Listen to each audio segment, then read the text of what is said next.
quanta energia consuma. Su 31.000 gigawattora la vostra provincia ne consuma 1.400. Abbiamo rispetto alle altre province del Veneto una più alta percentuale di consumo nel settore dell'agricoltura e una più bassa percentuale di consumo nel settore industriale. Perché Rovigo è chiaramente una provincia prevalentemente agricola, questo non significa che lavorare nell'agricoltura debba essere un motivo di minor benessere. Sta di fatto che voi di Rovigo consumate il 5% dell'energia del Veneto.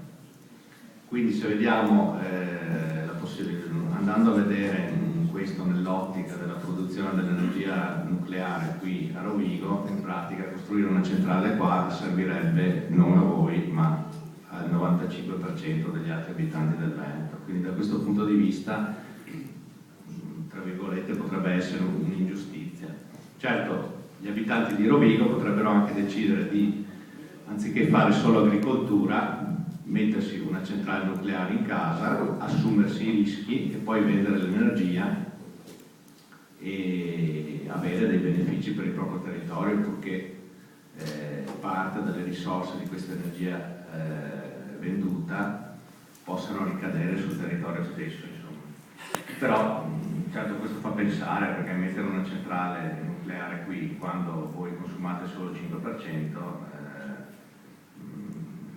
lascia un attimino pensare. D'altro canto, quali sarebbero i motivi per cui vogliono installare una centrale qui in provincia di Rovigo e non per esempio in provincia di Padova, in provincia di Treviso, in provincia di Verona? Il motivo è molto semplice, perché diciamo nella fascia tra il Po e l'Adige c'è una percentuale di popolazione più bassa e considerando la possibilità che possano succedere degli incidenti, per quanto abbastanza rari, questi incidenti però comportano la necessità di dover assicurare l'impianto per il rischio biologico. E questo è stato uno dei motivi principali per cui, per esempio, in Gran Bretagna tutti gli impianti nucleari sono stati dismessi e non ci sono più investimenti da questo punto di vista, in quanto in Gran Bretagna gli impianti nucleari vengono gestiti esclusivamente dai privati e nessun privato, nessuna assicurazione era disponibile ad assicurare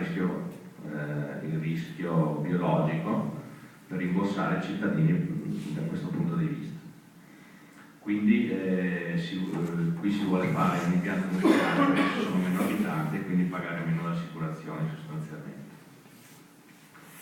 Andando avanti con le considerazioni che noi abbiamo fatto, siamo andati a vedere quali erano i costi dell'elettricità in Europa. Si dice sempre che, e questo è uno dei motivi dei nuclearisti, no? Dicono l'energia costa troppo, andiamo a fare le centrali nucleari perché l'energia costerà meno.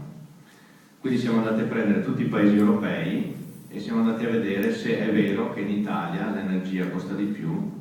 Ogni tanto vediamo in televisione la Marcegaglia, no? Presidente degli industriali, che dice bisogna fare le centrali nucleari perché così pagheremo, perché l'energia costa troppo. Costa troppo, è vero, che costa troppo oppure no? Attualmente in Italia, se noi andiamo a prendere un consumo di una famiglia di 2 persone intorno ai 1200 kWh all'anno, in Italia si paga all'ordo delle imposte il kilowattora 17 centesimi di euro. Mediamente, scusate, non in Italia, è la media europea. In Italia costa 10 centesimi di euro, quindi siamo al di sotto della media europea del 39%. Per esempio in Lussemburgo l'energia costa il doppio, 20 centesimi di euro a kilowattora. Prendiamo la Germania, 22 centesimi di euro. Prendiamo la Francia, che ha un'altissima percentuale di produzione nucleare, che arriva addirittura al 70%, 14 centesimi di euro. Quindi tutto quello che sentite dire che in Italia l'energia costa troppo perché non si utilizza il nucleare non è vero, perché leggendo questi dati qua, cioè il costo dell'elettricità per clienti residenziali, non trova riscontro tra i dati che noi abbiamo rilevato. Per Per quanto riguarda invece il costo del kilowattora elettrico per diverse fonti di produzione, un'altra voce a favore che i nuclearisti, un altro punto per cui i nuclearisti sono sempre a favore dell'energia nucleare, sì, loro sostanzialmente dicono che l'energia nucleare costerà meno che produrla da altre fonti. Noi abbiamo recuperato uno studio del 2009 del MIT, Massachusetts Institute of Technology, che per il 2007 ci dà dei grafici dove vediamo che l'energia nucleare costerebbe 8 centesimi di dollaro per kilowattora elettrico contro i 6 del carbone e i 6,5 del gas. Quindi da questo studio si rileva che non è affatto vero che l'energia nucleare costa meno produrre attraverso il nucleare. Ci sono dei sistemi che danno o il carbone o il gas, per esempio, che danno dei costi assai inferiori. Quindi anche questo motivo per utilizzare il nucleare non è un motivo sufficiente dal nostro punto di vista. Eventualmente vi segnalo uno studio pubblicato sul Forum Nucleare Italiano da parte della Fondazione per lo Sviluppo Sostenibile, dove sono riportati ulteriori dati dal punto di vista del costo del nucleare, visto nel suo complesso, perché nessuno sa esattamente quali saranno i costi per lo smaltimento e la conservazione delle scorie, che sono una delle più grandi incognite dell'utilizzo dell'energia nucleare e che